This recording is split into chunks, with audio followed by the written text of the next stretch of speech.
as times change, we have to change the way that we operate in order to stay ahead of it.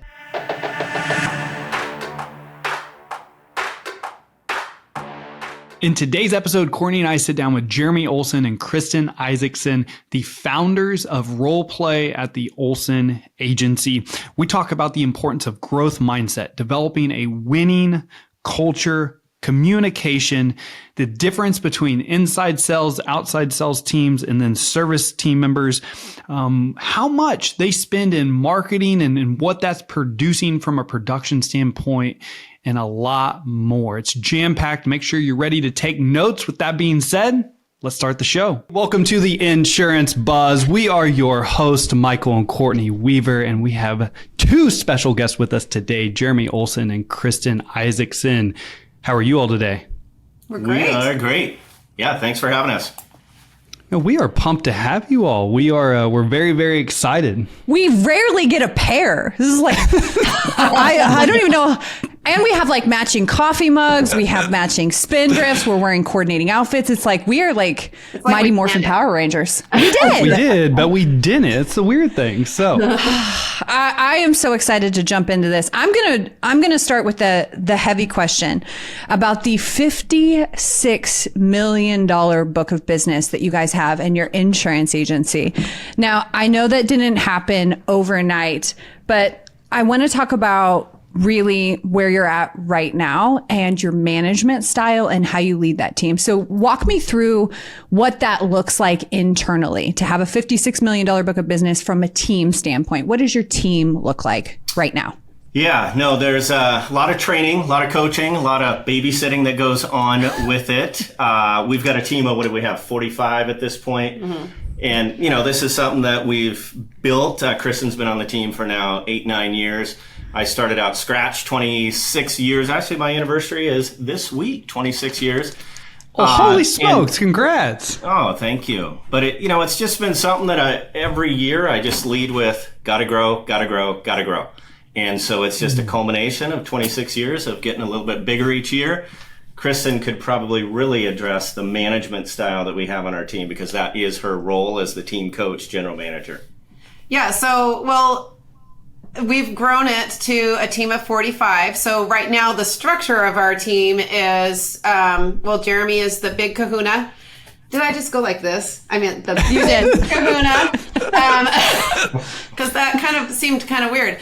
The body language there was not congruent. But anyways, and then I'm the general manager and the team coach. And so we kind of like lead the charge. We have two managers that manage we have an inside team that takes inbound calls and does cross-selling. And then we have an outside team that does outbound, like just managing lead management and things like that. And then we have an operations manager that basically is the glue that glues everything together, all the underpinnings of the business. We can rely on him for all those details. As far as the team, and how we've gotten here, I think that when I started with Jeremy, I think his book was probably about 18 million and he had 6 offices. So he had a lot of locations and was very well known because he was a bigger agent at the time. And because of his multiple locations. And he said, I really feel like my team is operating in silos, that each location kind of has their own personality. And I want everybody to be one team.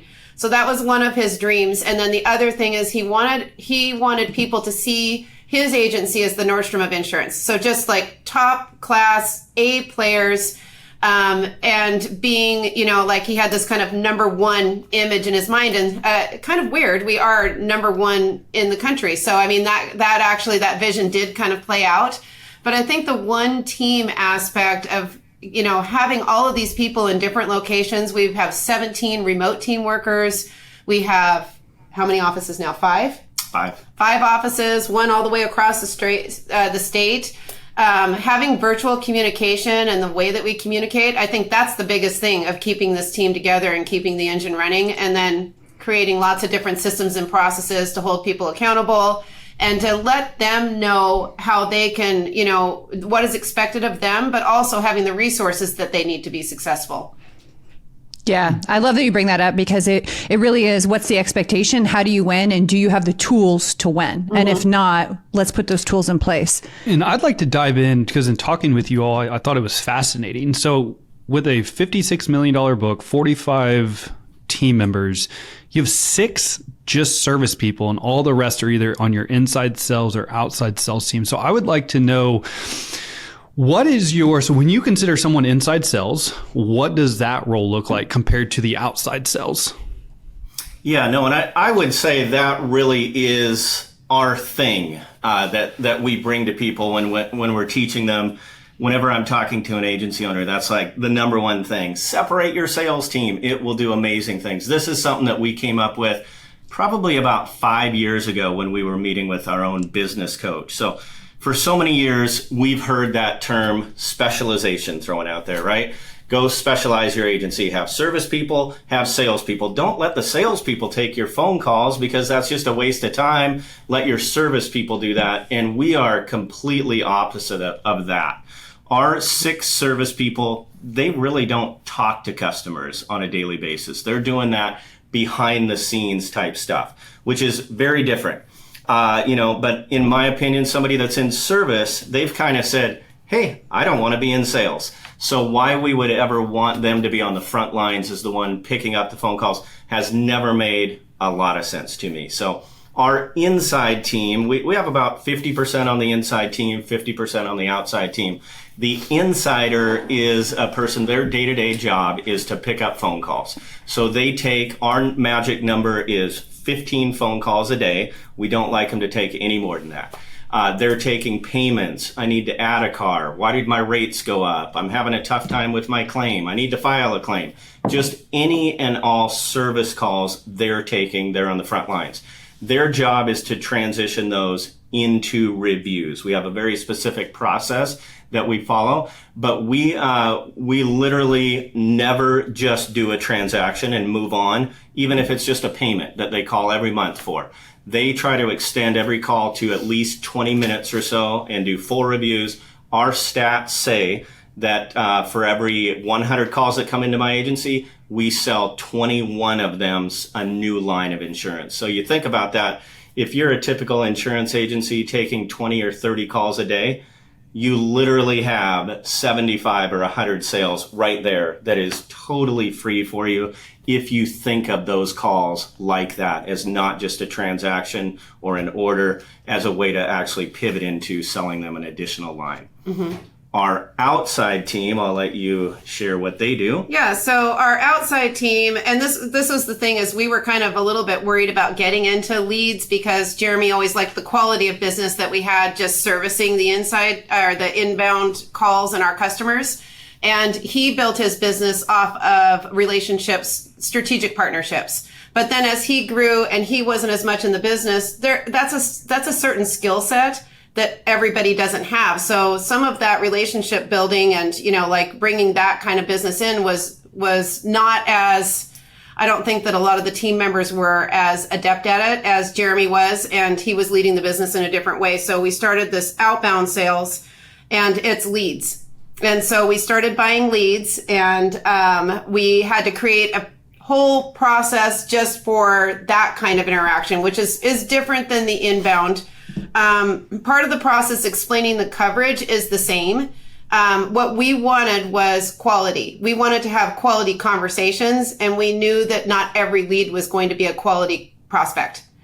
And so we created a process that could basically qualify the prospect to be the right customer for us. And it has worked, but our team on the outbound team, they're taking anywhere from, it depends. They're making anywhere from 80 to 300 calls a day, just depending on the day, because leads are different. Some days your contact rate is going to be low. If we notice that they're doing too much of that, we kind of teeter-totter between having live leads coming in and we're having leads that they can call out on. So we switch days for them. But that team is your quintessential salespeople, basically. They are literally just quoting all day long and trying to qualify people to see if they're the right fit for Allstate. Yeah, so that team has literally no clue how to service a policy. So if they get a customer that calls, hey, Jeff, I bought a policy from you last year. Can I add a new car? They wouldn't know how to do that. We wanted to put them in the seat to do what they like to do, and that's sell new policies. So that is the extent of their day. They just sell. If they get a service request, they move that over to the inside team. For us, we found the magic number to make somebody successful is we need to buy them between 12 and 15 brand new leads per day. That's what's going to lead to them being able to write. I'd say our sweet spot, what we like our producers to write, is 50, 60, or 70 new policies a month. We're not big on that, go write 100, 150 items a month. We believe to have quality conversations, that would be tough to do if you're putting up that volume. So we love everybody on our team to hit 50, 60, or 70. We feel that can lead to great work-life balance, but also having the right conversations with customers. Like Kristin said, when we entered the lead game, that was back in 2019, when I was dealt, a pretty difficult goal at the beginning of that year where we were going to have to really improve our numbers. And so we decided to get into the lead game. I wanted really nothing to do with it. I had heard all the horror stories. They don't retain, they shop you every 6 months, they only buy low coverage. And when I agreed to get into this, I was like, we are going to do it different. We are not going to be typical lead agents and just write low coverage and just slam anything we can through the system. So, here we are 4 or 5 years later, into the 4 years later, we went from spending zero on leads. I think my monthly spend now is close to $100,000. So we've learned a lot of dumb things to do with leads and a lot of good things. And I would say the thing that we're most proud of is we've really found a way to take that lead person that did start out, for sure. They went online, they're like, I need a better rate. We figured out how to turn that person into more of a, typical insurance customer that sees value in having good coverage, that retains. Our retention is 91.5%, despite putting on 500 policies a month just from the lead team. And everybody in management thought your retention is just going to plummet. It just hasn't, because so many of the things that we do in having full conversations with them and onboarding these customers and just not buying into that typical, if you're going to be a lead agent, you're going to see bad retention and high loss ratio. Just has not happened for us. Yeah, we like to say we take shoppers and make them not shoppers. Yeah. No. So we just covered a ton. I mean, so you're spending $100,000 a month in marketing for roughly 20 sales producers. Is that right? Because your outside sales team is roughly about 20 people. Mm-hmm. Outside, I think we're closer to, I think we have 17 on the outside team. Okay. So in the conversion, it sounds like it's so how many leads, and you're talking about quality, which I absolutely love. That's what we preach and teach as well, as quality conversation. So how many, my question would be, and I'm sure I would hope somebody's thinking of this right now. So 80 to 300 calls a day. What does your turnover look like on your sales team if they're making 80 to 300 calls a day every day? Non-existent. We just don't. And that was another myth that we were like, we had heard this, that you have an outside lead team, you just burn through them. That's what this is.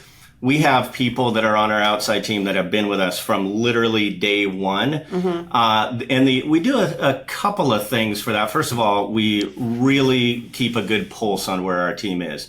We use something called Office Vibe, which has been a great piece of software. It's something that sends our whole team a random survey every 2 weeks. And they can answer questions anonymously about how they feel about working in the agency. So we know very quickly, based on our numbers, just how our team is from a mental health standpoint.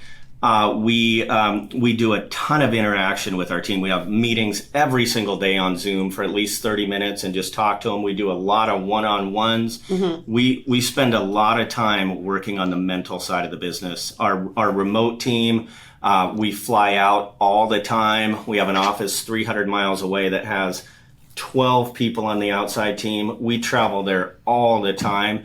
Again, just for that mental. We could certainly do everything through Zoom, but we just believe it's super important to just be there with your team and, treat them as people. Another thing that we do, and not every team could do this, depending on your size, but we have our outside team broken up into 2 different teams. So Team A, Team B. On Monday, Team A takes traditional internet leads, so the ones that we get we're calling out on, and Team B takes live transfers. The next day, they flip-flop. And so they get kind of relief from that, if they did make 300 dials that last day, which, we don't like to see, but that does happen. Then the next day they can take the inbound transfers and they get a little relief from having to dial out like that. Yeah, we don't want them leaving on a Monday night saying, gosh, nobody picked up today. I have to come back and do this again tomorrow. Instead, we want them saying, thank goodness I'm off leads tomorrow. I've got live transfers. And the other way around. I wouldn't say anybody on our team really prefers one or the other. They like them both. They're just different things, different way to get business. And the other thing that I think keeps them here is the culture. I mean, their job is hard and we recognize that, but Jeremy is very generous in the way that he pays. So people can make a really good living here. We want A players and we want to pay them like A players so that we can expect, what we're asking of them. So that's one thing, but, he's very competitive with the way that he has his compensation plan, but also, he has a medical package that it's, he has medical, vision, dental, which a lot of agencies, like smaller agencies, don't offer. We do 3 weeks of vacation. After 5 years, they get 4 weeks. We do a lot of incentive-based things. We do a lot of fun things for the team. So that I think it's that team engagement and the camaraderie. If you ask one of our team members how they would describe our agency, it wouldn't be like fast-paced grind. It would be family. I know I can rely on my team members if I have a bad day. Like my managers understand me. So, they say that people don't leave their job, they leave their manager. So we make sure that, we as leaders in the company and our managers are really doing right by the team members. And that, that we hold them accountable, because I think people really like to be led. And so, we have a very specific way of leading them that I think, makes them feel like they're cared for and is a big reason why they stay. Yeah, and another thing is just staying on the leads with, anybody who's been in leads can tell you they go up, they go down, and magically you can make a call to the vendor and all of a sudden they hit that magic button and wow, they got better. And so as an owner, I've got to stay on that. And so I have conversations with my outside team every single day. What are the leads looking like? Is the contact rate good? What's going on here? And just always have a pulse on that. And if I hear anything like nobody's answering or none of the leads qualify, they don't have prior, just different things, I am all over that. Like that minute I call every lead vendor, I go through the data and try to figure it out. They really appreciate that, first of all, just knowing that we have their back and that we're thinking about them. But then it really does make a difference, just staying on top of the lead vendors in terms of the quality. So I do want to come back. I want to come back to the vendor conversation and the data that you're tracking to make sure that you're increasing the quality of your leads. But I want to backtrack just a little bit because you said something in there about culture. You're talking about a non-existent turnover with salespeople, which is incredible. And honestly, I'm listening going, how? Because it's a really easy profession to get burnt out. But you brought up vacation, health benefits, pay. When did that start? Because if I'm listening and I have a team of like 4 people, I'm going, yeah, that's great, but I can barely pay my bills. So when did you see that kind of transformation happen in your organization? I would say I've always had that philosophy ever since the beginning. And, when somebody says that to me, I totally get that. But at the same time, what is the cost of hiring a new employee and losing an employee because you didn't do those things? It's a lot more than the other way. So I personally have always overpaid and always, just really worked on that culture because I don't want to have the expense of having to replace people, especially the way that we're paid in the industry nowadays, which is more heavy towards new business versus renewals. it really hurts you if you lose a top performer. So don't lose them, treat them amazing, and they'll stay with you. And that's not to say that we don't lose people. We lose people because, they're not working out because they're not performing. So we do hire people that don't work out. We don't have a lot of people that are opting out. I mean, I can't remember the last time somebody came to us and said, I don't want this job anymore. But as far as I literally would say we don't even remember the last person that quit. Don't remember. Yeah. So what's the benchmark for performance for you guys that you're like, they're not going to cut it. Like I can see it happening. What's the expectation for you? And this is something I would probably give credit to Kristin, even though I don't love to. I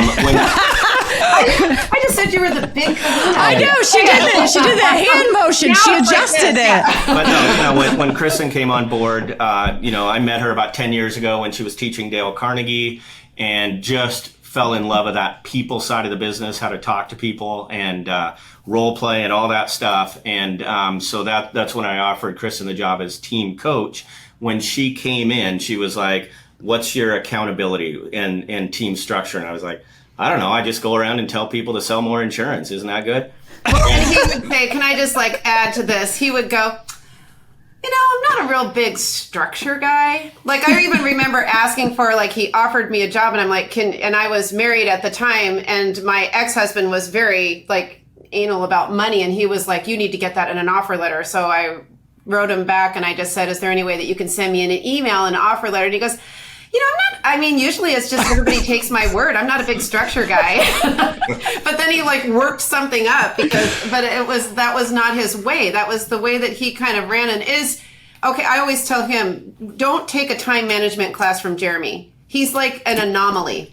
He doesn't do things the normal way that people do. Everything's in the moment for him and he processes really super fast. It's just very odd the way, but he can do that because he's the boss. But everybody else can't. So don't take a time management class from him. But the structure piece was a big piece that I think that's what took us to the next level. You can only get so far without the structure. And we started, building basically a culture, where we wanted everybody to have a why of being here. That was the first thing I think that we did.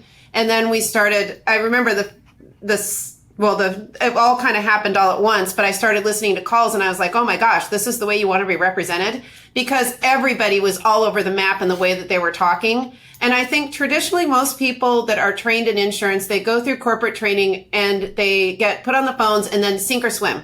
It's just learn, and basically they learn a lot of things the wrong way. They learn from other new people. They don't have great resources. They don't utilize, what the company resources are. So we had to, this is why we mapped out a process, is because we wanted everybody to be talking the same way in order to represent his name on the door. Because I kept on thinking, gosh, if there's a customer interaction where, people don't understand or an E&O comes up, that's on Jeremy. It's not on the team members. Yeah. So we started mapping that out and just creating creating accountability around that. But then we needed to go even a step further and hold people accountable to certain kinds of activity. It was just a process of getting to the processes. Yeah, and so to me, I look back and I would say of everything we've implemented in the last 8 years, this is, for us, it's really been a journey going from 18 to 56 million by adding the structure, the culture,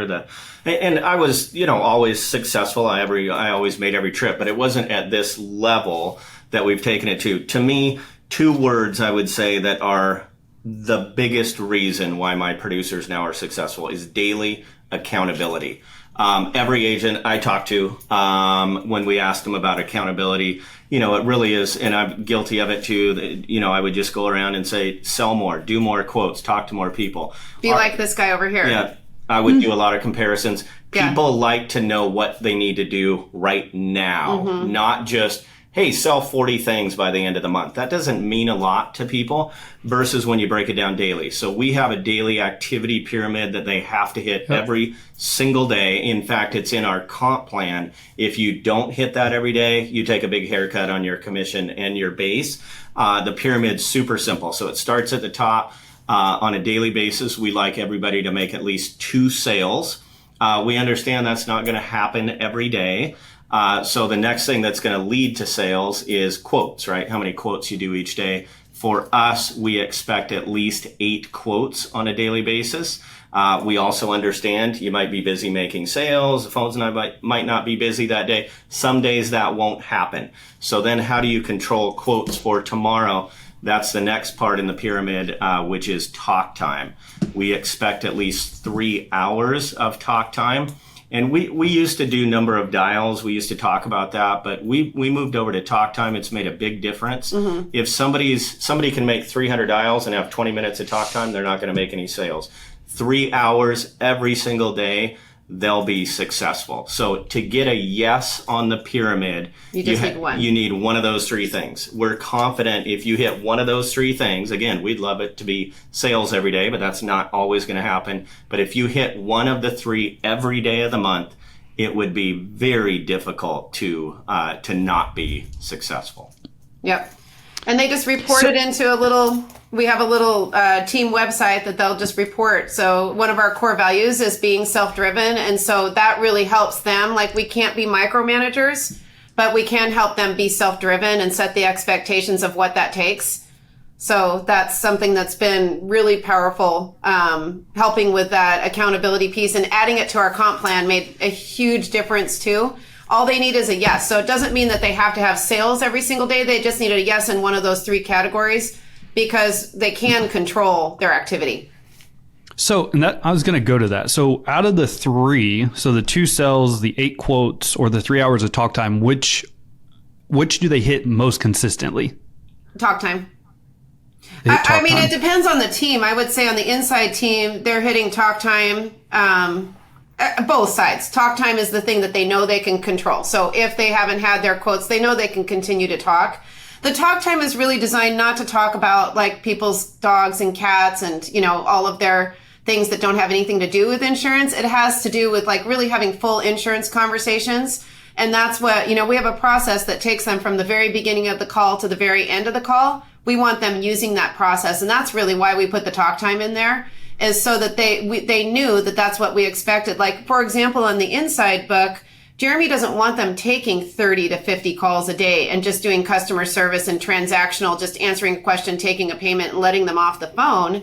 He wants them having a full review. That's how we do our reviews. We don't go and call out to the book doing reviews. We do them with our inbound calls while we have them on the phone.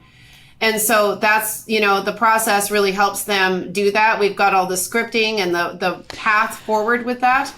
And so, on the inside team, just to kind of break that down, he wants 15. We said again, 15 incoming calls is what we want them to take on a daily basis. So we literally hire based on how many phone calls come into the agency every day. If I have 45 calls coming into an agency, I would recommend 3 inside people. So they take 15 calls. They probably ask for a review.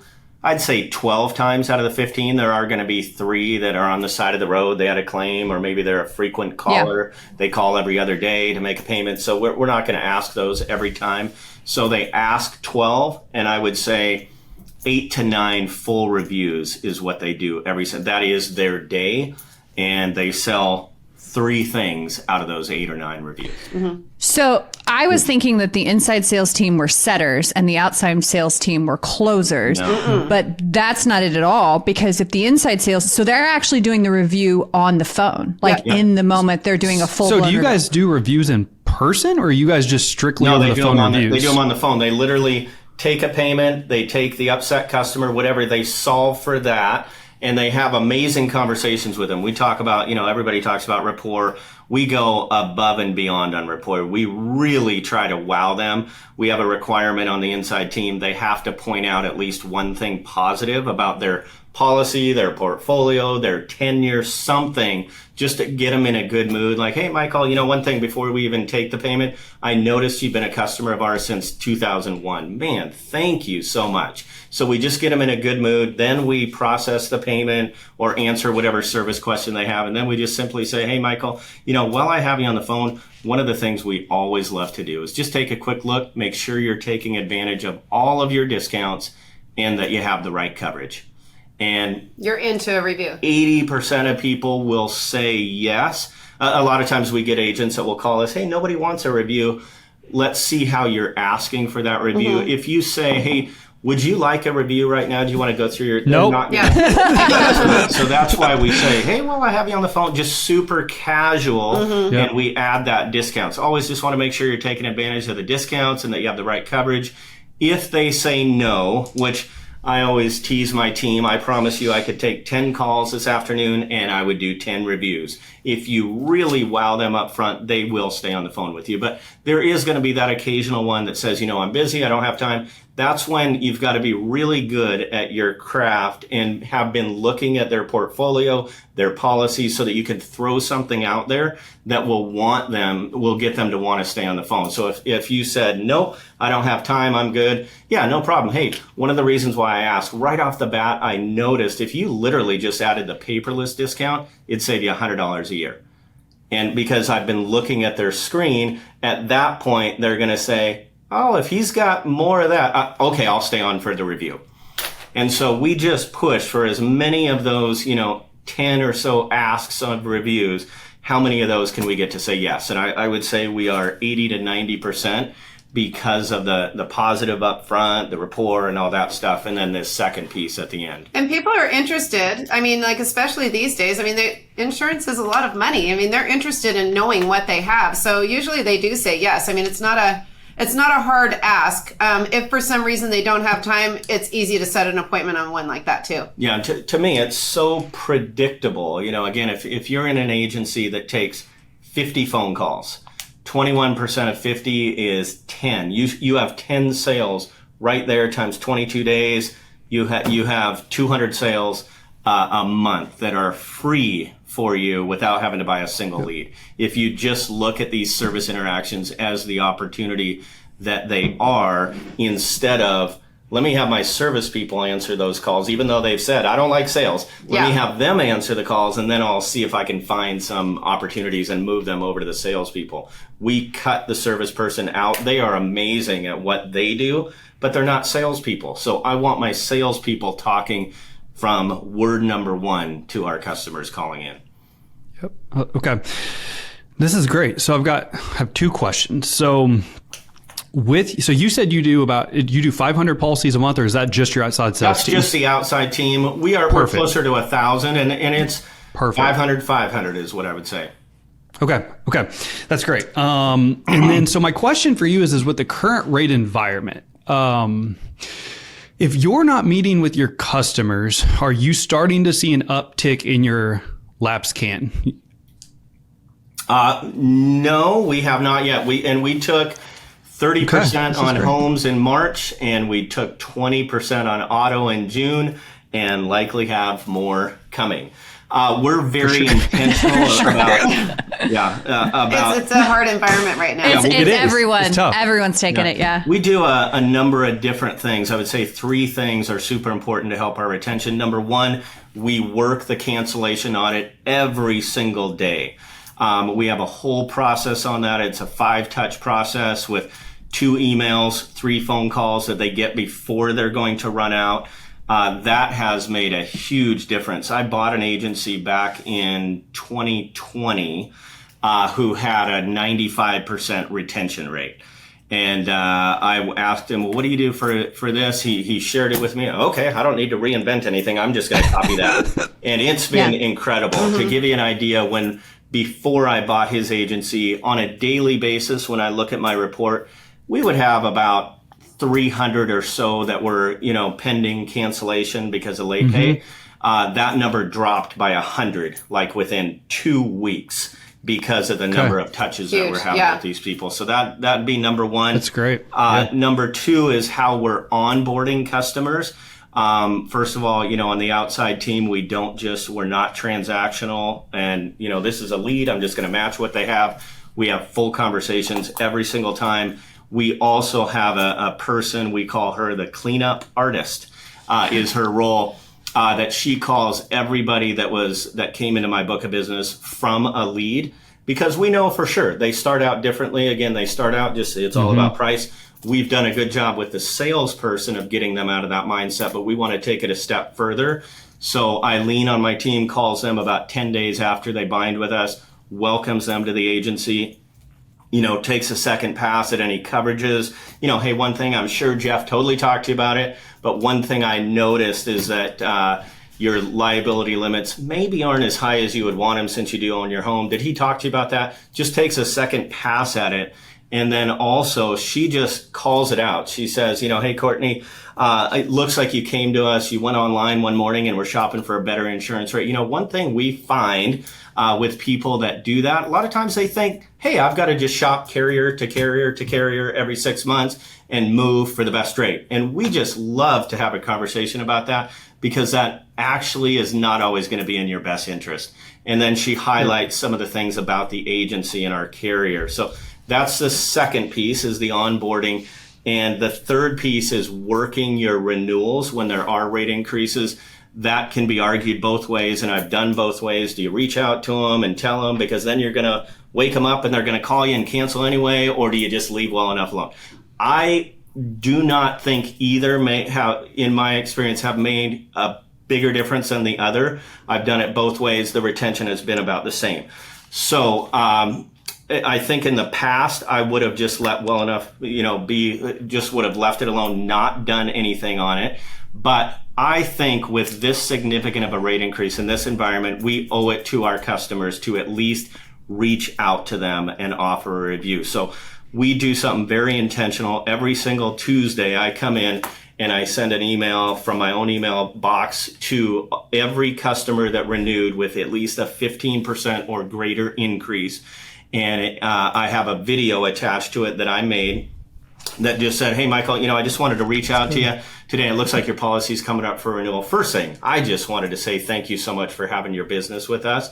Your policy is coming up for renewal. That's always an awesome time to reach out to us and just do a quick review. So if you want to make any tweaks, any changes, make sure you don't have too much coverage or too little coverage. We're here for you. Here's a phone number. Give us a call when it works for you. That's the extent of the video. That has driven a ton of volume into our agency, which gives us that opportunity to get ahead of it versus, hey, Michael, it's Jeremy. I wanted to reach out to you because, man, your rate went up 35%. Let's talk about it. Give me a call. So we opted not to do that. Instead, again, we just lead with that review.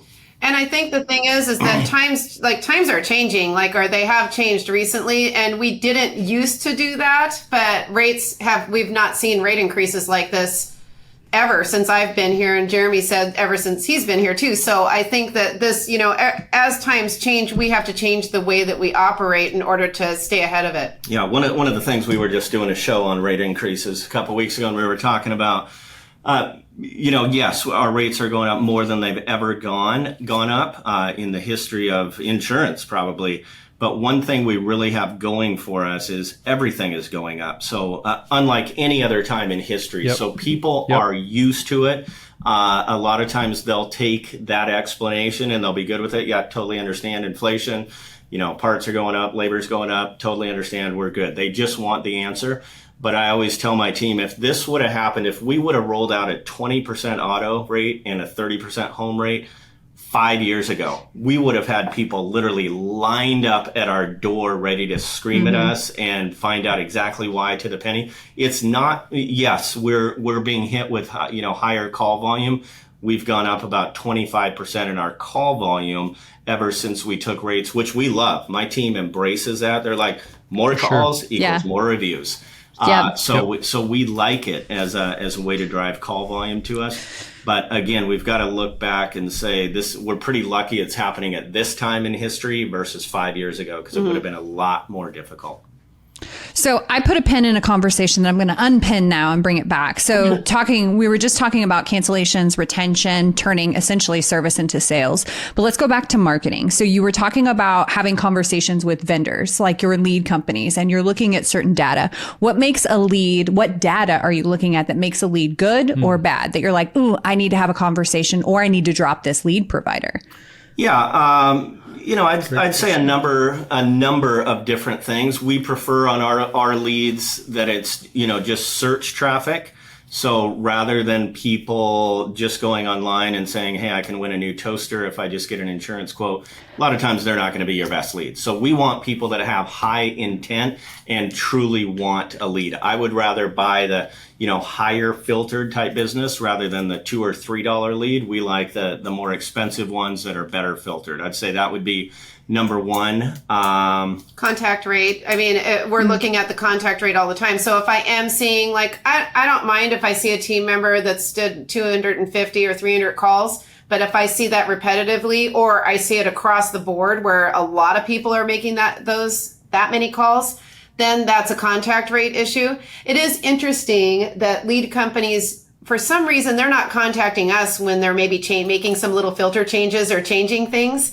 And the industry with leads is changing too, because there's a lot of states where they've pulled back on growth. And so that's changed the lead industry. And it's, lo and behold, we've noticed that it changed the quality of our leads. And so you have to stay on top of it. And you really do have to be talking to them on a regular basis. And we also have help now on the back end where we have somebody analyzing our leads, where we meet with that person once a week just to see what they see, because it is such a huge investment for Jeremy. The other thing is that the team members have a big part in the leads. I mean, sometimes people, I think it's human nature to cherry pick. Sometimes they don't want to try so hard on the front end objections. So, it's that too. When I'm noticing it can't all be the lead company every single time. So we're ensuring the quality of what our team members are doing. We're listening to their calls. We're having conversations with them. We're making sure that we have the right training for them to ramp up quickly. We're quizzing them all the time. We're doing role plays, things like that keep them really agile when they are on the phones, because everything happens in that first 3 minutes of the call. They're either going to quote them or they're not going to quote them. Somebody that calls and says, I'm not interested, to a very new team member, the new team member might lose that lead, where a more senior team member could take that lead, make it, and sell it. And so our process, really, you can close a lead in a first call, but you have to be really good at what you do. Yeah, you just always got to be on top of your leads, how they're performing. So, specific things that we've done, just given this environment. For sure, this is a different environment. Carriers pulled out of buying leads in the last few months by a lot because they don't want to grow right now. And so that maybe had an impact on agents buying leads and just the quality that we're seeing at the agency level. Mm-hmm. And so we've got to do some different things nowadays.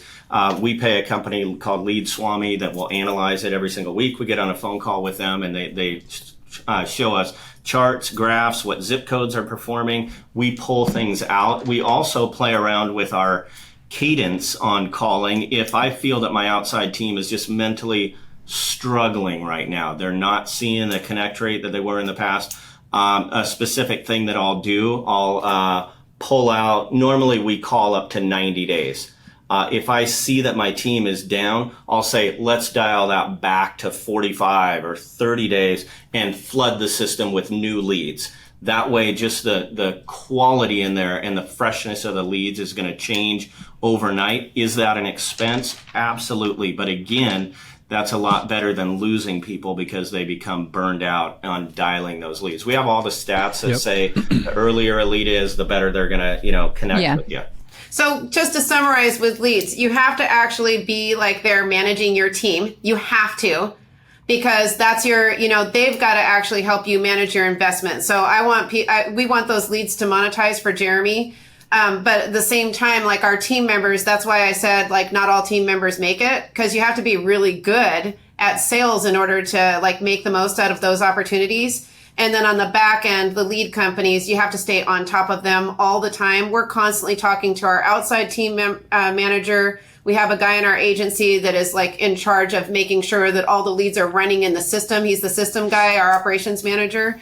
And then, Jeremy is the one, when he calls the lead companies, they don't want to hear from him because he is spending a lot of money. They want him as a client. And so if he gets upset, you better watch out. So I think that there's that balance between both, making sure that your team, because the lead companies will go straight to your team members and they'll say, give me the data that shows me, I want to see your data of what your team members are doing with our leads too. Yeah, so I always get nervous when I say it's all about the lead vendor, call the lead vendor. It's not. That's an important piece of it.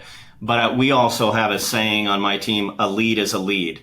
I firmly believe, now doing leads for 4 years and buying hundreds of thousands of them, that I could, right after this podcast, I could call the lead vendors, fire them all, and hire 5 new ones. And tomorrow they have all different lead vendors, and they would never know the difference.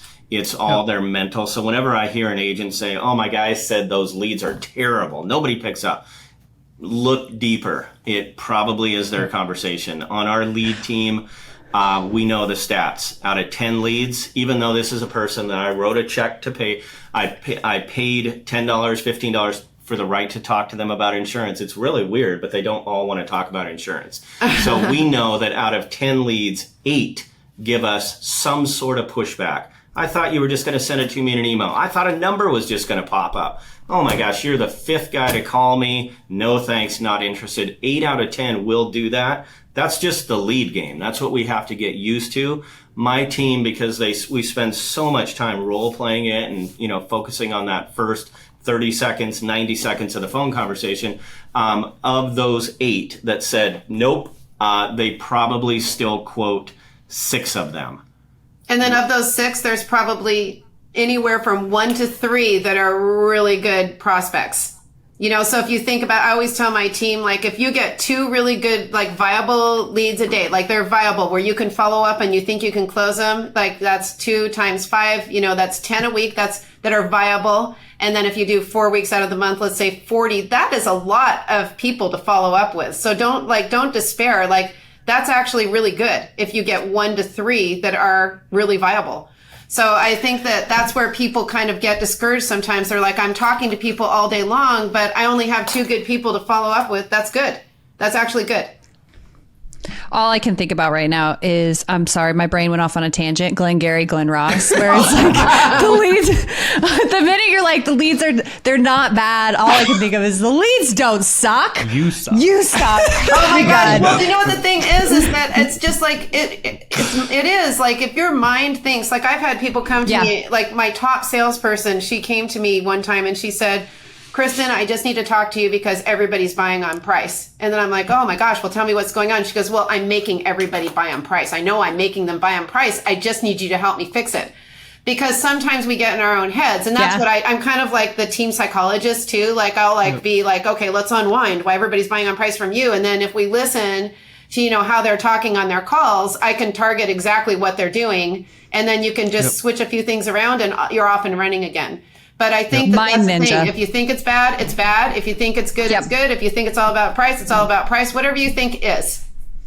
Amen. Yeah. So let's just throw this stat out there. 90% of people say they will pay more for something. And insurance is no different. 9 out of 10 consumers say they'll pay more for something. So, all right, you all have an amazing event coming up. I'd love for you to talk a little bit about that. And then if anyone wanted to follow you, connect with you, work with you, what's the easiest way for them to do that?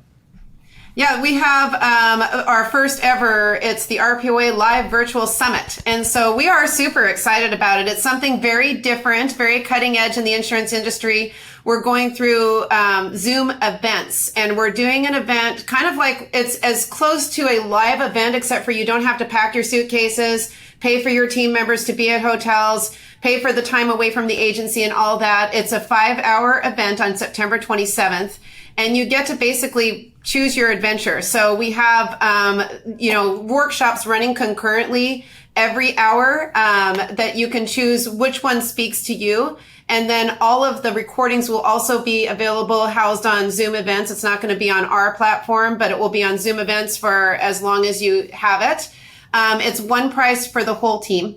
So it's $799 for the whole team to attend, which is a huge cost savings if you're thinking about traveling to live events. But we also have some pretty heavy hitters in the sales training space. Jeb Blunt, which I know that you are familiar with. We love him. He helped us.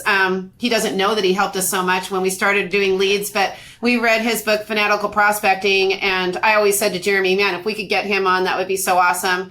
We have Andrea Waltz, who wrote Go for No.